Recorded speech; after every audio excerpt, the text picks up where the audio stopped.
Current events वाल आंदे हुए असी तुहानू दसना चाहांगे कि टिम ओपल जिहड़े कि डेमोक्रेटिक रिफॉर्म दे मंत्री ने सेंट्रल गवर्नमेंट से MP परम गिल एंड मैंबर पार्लियामेंट कायल सीबैक, जेसन कैनी जिहड़े कि इमिग्रेशन के मिनिस्टर ने उन्होंने एक बैठक बुलाई राउंड टेबल कॉन्फ्रेंस उहदा सद्दा दिता, वो असी कवर की।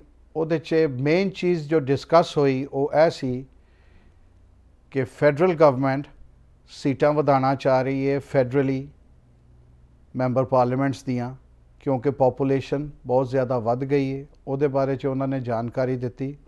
वो असी एक छोटी जी फिल्म रिपोर्ट तुहानू दिखावांगे। I hope you enjoy it to.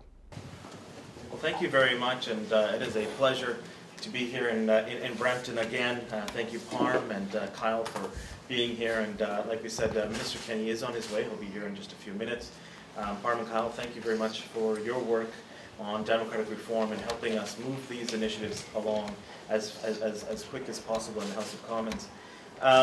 Thank you to the media who is present. We appreciate you taking time out. We know how busy it is these days.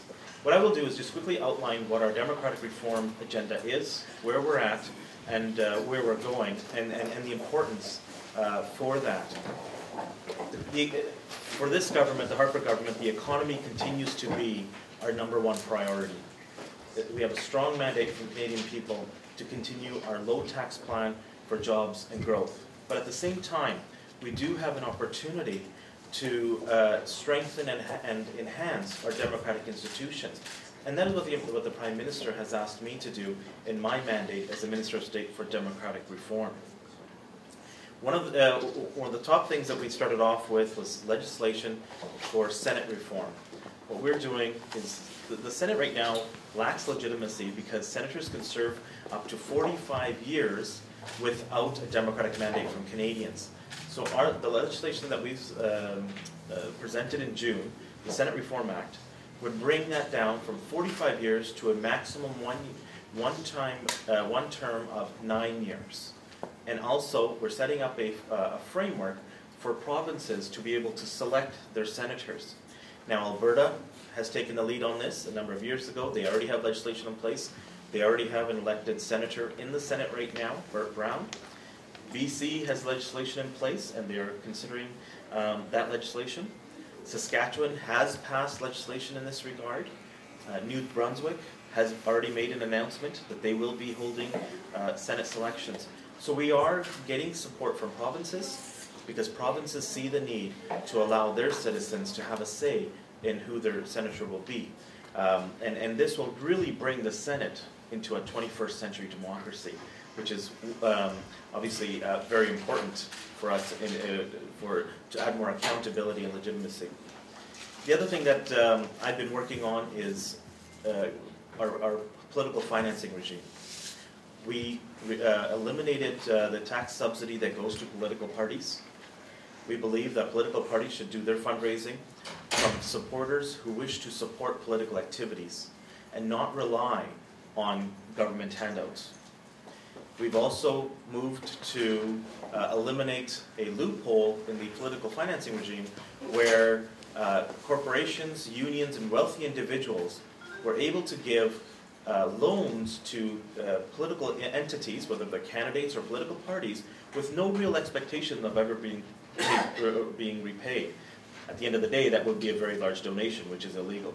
So we've closed that. We've presented legislation now, Political Loans Act, to eliminate that ability.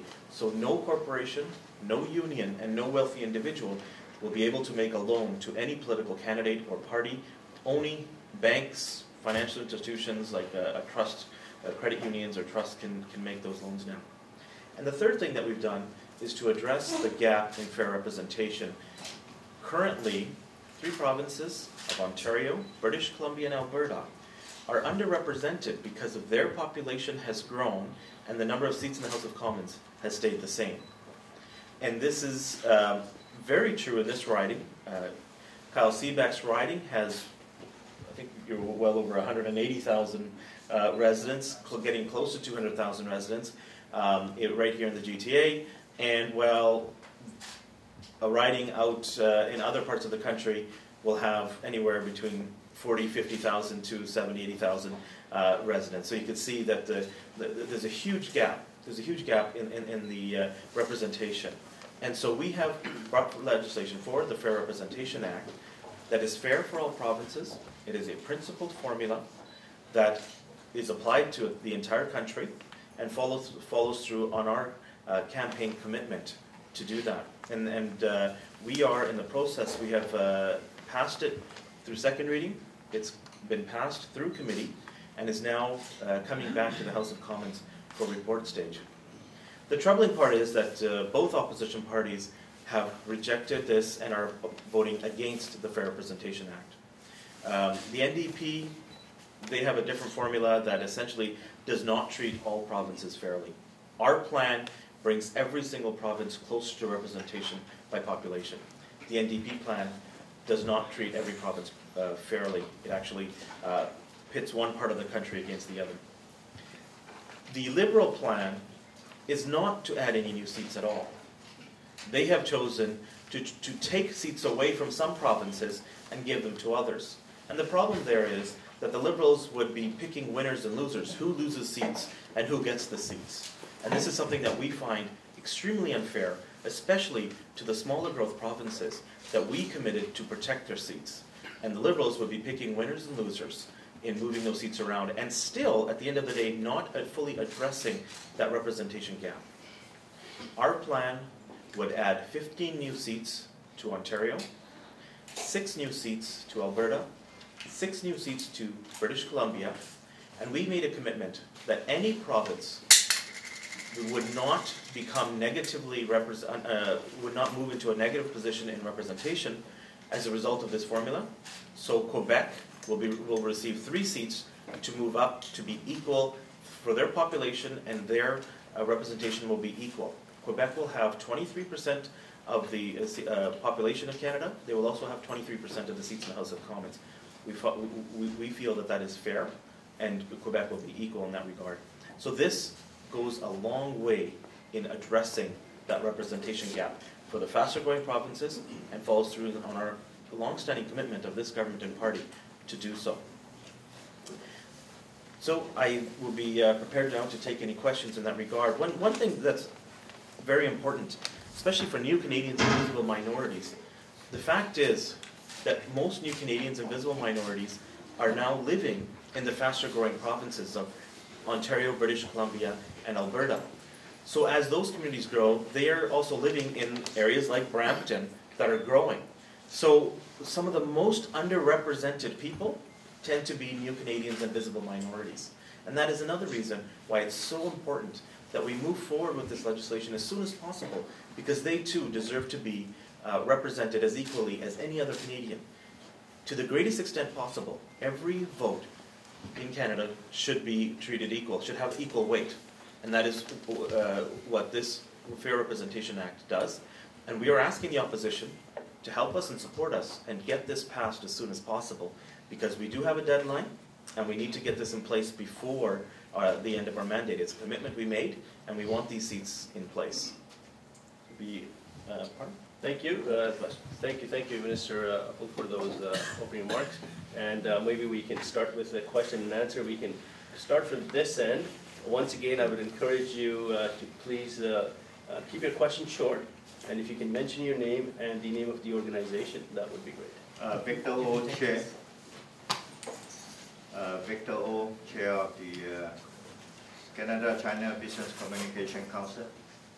Just want to know how quickly the reform on Ontario is going to take place, and would it be, I knew there are seats coming up available. Are they going to be appointment, or are they going to go for the reform? Thank you. So the new seats for the House of Commons, this legislation is at report stage right now, going into third reading. So we expect, and we are moving towards, to have this legislation passed before Christmas, and we are on track to do that. So we would expect that these seats, the commissions that will be set up, that are nonpartisan, independent commissions, they will be set up next year, and they will be working at redrawing all of the boundaries, and they will begin their work sometime next year, as long as we can get this legislation passed. But we are on track to get this passed. Thank you. Majid Jamal from Radio 770 AM. Minister, you mentioned about election obstructions of Senate. Yes. What's the obstacle for Ontario? You said Ontario is not part of it right now. You know, there really isn't an obstacle except for the fact of the Ontario government deciding to allow their residents to have a choice in who represents them. If the Ontario government decides to have a selection process, the Prime Minister will appoint whatever the residents of Ontario, the citizens of Ontario decide. So whoever you decide to elect as a senator, that is who the Prime Minister will appoint. This is a commitment by the Prime Minister. Other provinces have done it, and we're asking all provinces to follow Alberta's lead in this regard. And there is nothing holding Ontario back from doing this except for them making that decision. In a situation where provinces do not have this selection process, the Prime Minister will have no choice but to continue to appoint senators. But where there is an election, the Prime Minister will select that person. Thank you.